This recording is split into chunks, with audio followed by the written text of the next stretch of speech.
बाल लीलाओं में एक बार ऐसा हुआ तो जगन्नाथ ने किसी ब्राह्मण को बुलाया था किसी पूजा हवन के लिए घर पर। ब्राह्मण समाज में जैसे कुछ बातें होती हैं, तो पंडित जी आए हैं ब्राह्मण, और पूजा की सामग्री भोग लगाने के लिए जो सामग्री रखी है, प्रसाद रखा है और सब करके तैयारी कर रहे हैं, और बाकी लोग भी आयोजन में लगे हुए हैं, बड़ा भाई, पिताजी, और ये छोटा निमाई गौरांग बैठा हुआ है। ब्राह्मण ने जैसे ही आंख बंद की, उसने प्रसाद खाना शुरू कर दिया। ब्राह्मण की आंख खुली कर, ये क्या, इसने जूठा कर दिया सब। मां जो किचन में थी उसको बुलाया, अरे प्रसाद वापस बनाना पड़ेगा तुमको, इसने जूठा कर दिया। मां ने उसको डांटा, बच्चे को, क्यों किया तुमने ऐसा, चलो अभी रूम में जाकर बैठो, इधर ही मत बैठो। उसने नया प्रसाद बनाया, रखा, बच्चे को रूम में बंद कर दिया। अब ये आयोजन चल रहा है और ये रूम से कैसे बाहर आया पता ही नहीं चला किसी को, और ठीक उस वक्त पहुंचा जब ब्राह्मण ने आंखें बंद की, फिर खा लिया। ब्राह्मण ने कहा, अरे ये क्या हो गया, वो चिल्लाया। मां आई, बहुत गुस्सा हुई और उसको बांध कर ही रखा, कि उसको रूम में बंद करके रखा, फिर भी आ गया, उसको बांध ही रखा अपने पास, किचन में काम कर रही थी वहीं बांध के रख दिया। अब पूजा शुरू हुई, ब्राह्मण पूजा कर रहे हैं आंख बंद करके, भोग लगा रहे हैं ईश्वर को। अचानक उनको कुछ फ्लैश हुआ, अंदर अंदर चित्र फ्लैश हुए कि तुम मुझे भोग लगा रहे हो, 2 बार आया, भगा क्यों दिया। उस ब्राह्मण को झटका लगा, क्या मैं सोच रहा था और क्या सत्य था। देखो, ब्राह्मण है, बुद्धि में है, उसकी आरती कैसी थी, भोला भक्त जो होता है उसकी आरती कैसी होती है।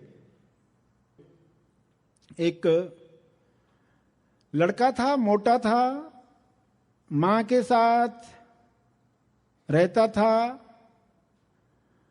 पिताजी गुजर गए थे, मां अपने भाई के पास रहती है, यानी लड़का अपने मामा मामी के साथ रहता है, और खाना ज्यादा खाता है, कैपेसिटी ज्यादा है, तो टोकते रहते सभी लोग।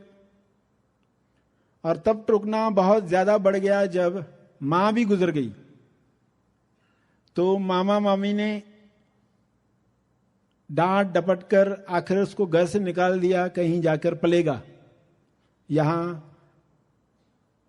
अनाज का दुश्मन बन बैठा है, तो उसको निकाल दिया घर से। अब बेचारा, उसने कभी बाहर का संसार देखा नहीं था, उसको इंटरेस्ट खाने में ज्यादा था, तो जा रहा था काशी के किसी ऐसे आश्रम में जो मंदिर था। उसने देखा कि मेरे से ज्यादा मोटे लोग भी उधर से आ जा रहे थे गेट से, तो लगा ये मेरे लिए काम का स्थान हो सकता है, तो वो भी गया उधर।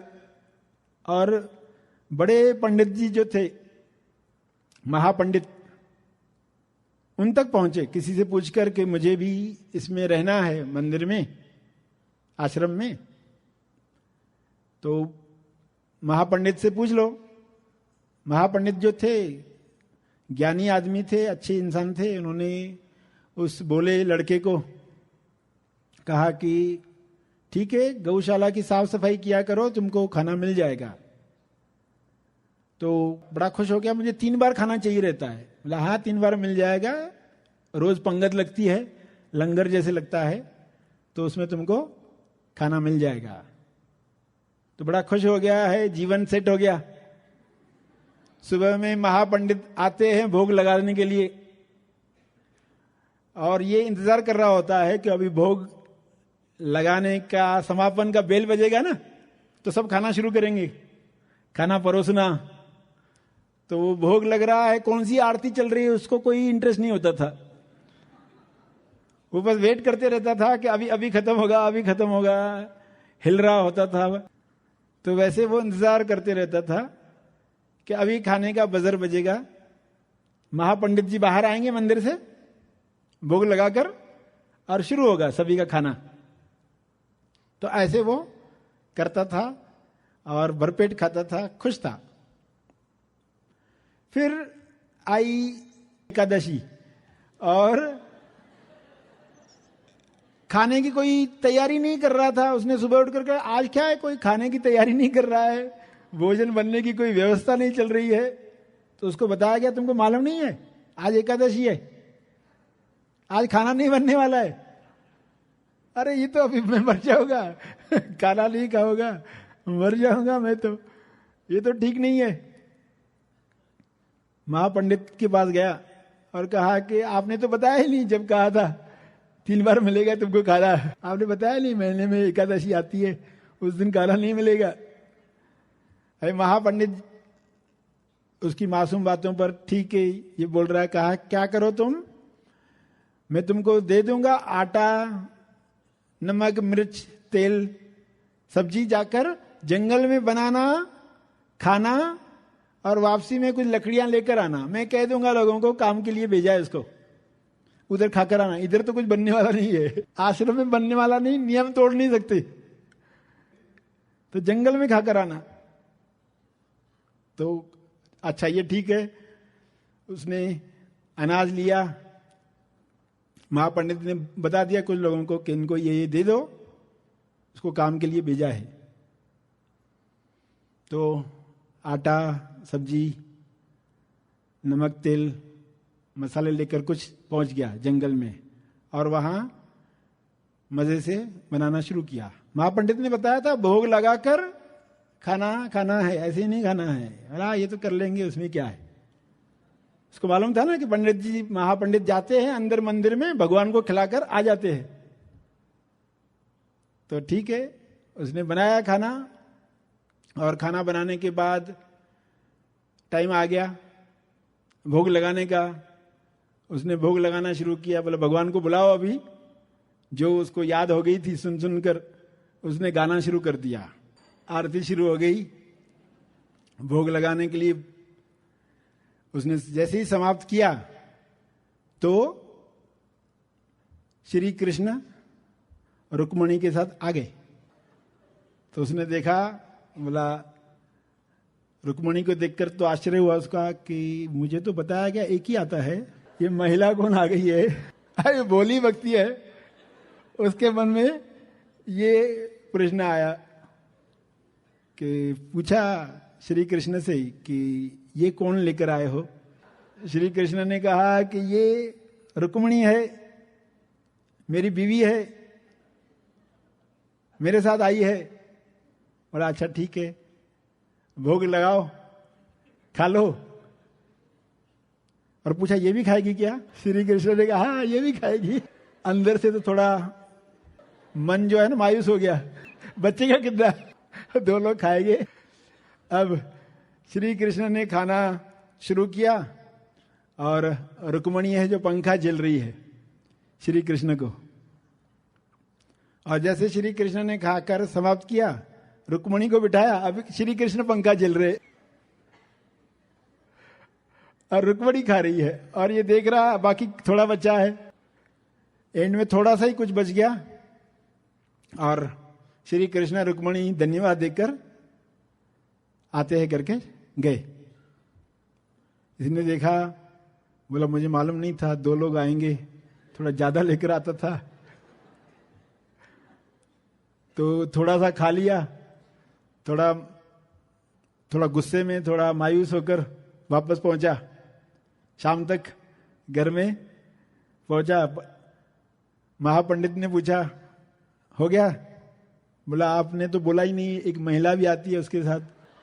बोला वो आपने भोग लगाने के लिए कहा था ना, तो कृष्ण अकेले थोड़ी आए थे। तो महापंडित ने जैसे एक बोला इंसान कुछ बोल रहा है, ध्यान नहीं दिया। अगले दिन से वापस उसकी किस्मत खुल गई, 3 बार भरपेट खा रहा है, सब भूल गया। फिर आई एकादशी, महापंडित के पास गया, बोला एकादशी है, मैं तो मर जाऊंगा और मुझे तकलीफ हुई थी लास्ट टाइम बहुत। तो पंडित ने कहा थोड़ा ज्यादा लेकर जाओ। जो लोग देते थे राशन, उनको कहा उसको थोड़ा डबल दे देना। तो वो राशन लेकर फिर पहुंच गया जंगल में और बनाना शुरू कर दिया। सब बनकर जब तैयार हुआ, अभी मुंह में लार आ रही है मगर पहले भोग लगाना है, तो वापस से आरती शुरू की। अब श्री कृष्ण आ गए रुक्मणी सुदामा के साथ। ये देखते चौंक गया, आ गया तीसरा। श्री कृष्ण को कहा ये किसको लेकर आए?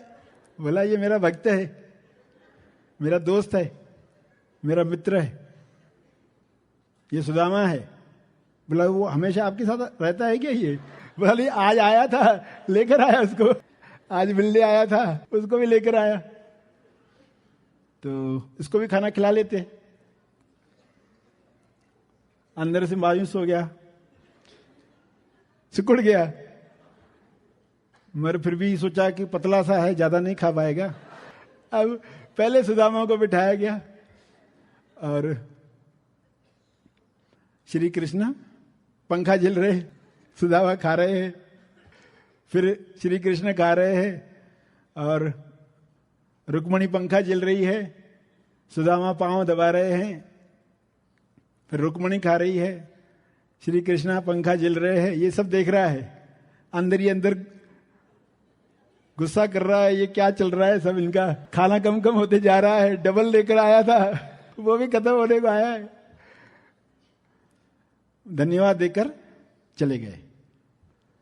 फिर बहुत गुस्से गुस्से में जो भी था खा लिया, इससे क्या होगा मेरा, और शाम तक रूठ कर आ गया महापंडित के पास कि आप तो ठीक से कुछ बताते ही नहीं है कि उनका मित्र भी आता है।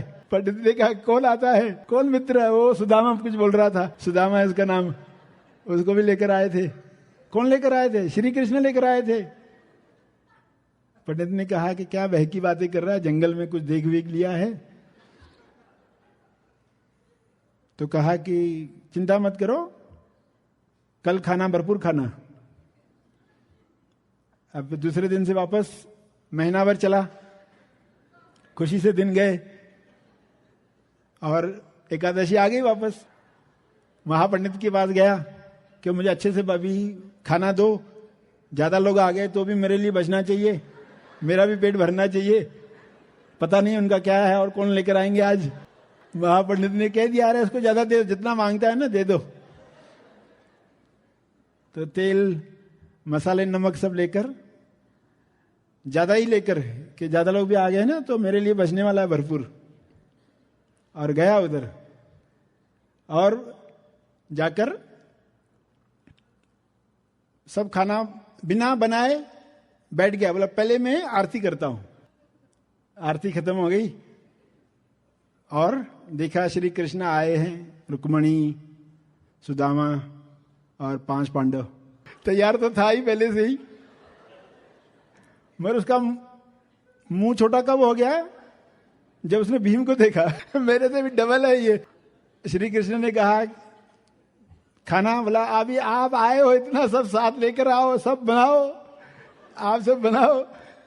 उस तरफ महापंडित को शंका आई थी कि ये कहीं ज्यादा अनाज लेकर जाकर कहीं बाहर बेचता तो नहीं है, और रोज आकर ऐसा कुछ तो नाटक करता है, रूठ कर दिखाता है, कुछ खाने को नहीं मिला।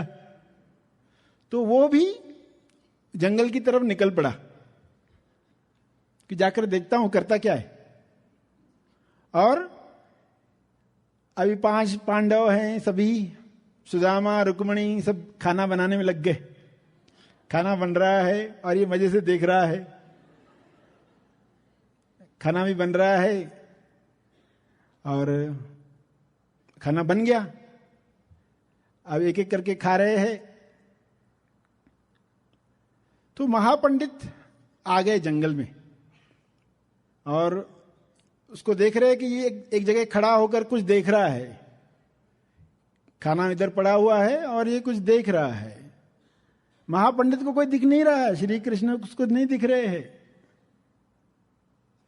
तो वो गया और उसके कंधे पर हाथ रखा। उसको आश्चर्य हुआ, बोले भक्त को आप यहां कैसे? पंडित जी ने कहा मैं देखने आया था कि क्या करते हो तुम जंगल में। बोला देखो ये सब चलता है इधर, ये देख रहे हो ना, ये सब चलता है। बोला क्या चल रहा है? बोला वो देखो कृष्ण कितने लोगों को लेकर आए हैं। पता नहीं और भी पीछे कुछ बोल रहा है, गोपी गोपी आने वाले है बोल रहा था कुछ। बोला किधर है? बोला वो क्या अर्जुन के बाजू में बैठा नहीं क्या, कि सबसे इंट्रोडक्शन करवाया था, ये अर्जुन है, ये भीम है, नकुल है, सहदेव है, सबका इंट्रोडक्शन तो हुआ था। वो क्या अर्जुन के बाजू में बैठे? बोला मुझे तो कुछ नहीं दिख रहा है। बोला आपको नहीं दिख रहा है? बोला नहीं दिख रहा है। पंडित जी ने कहा आज जाके श्री कृष्ण को बोलो तो मुझे दिखाई दे। महापंडित ने क्या कहा? श्री कृष्ण को जाकर कहो मुझे दिखाई दे। बोला सचमुच आपको नहीं दिख रहा है? बोला नहीं दिख रहा है। बोला भक्त गया श्री कृष्ण के पास, कहा कि हमारे गुरुजी आए हुए हैं, महापंडित जी आए हैं और वही कह रहे हैं कि उनको भी दिखाई दो आप।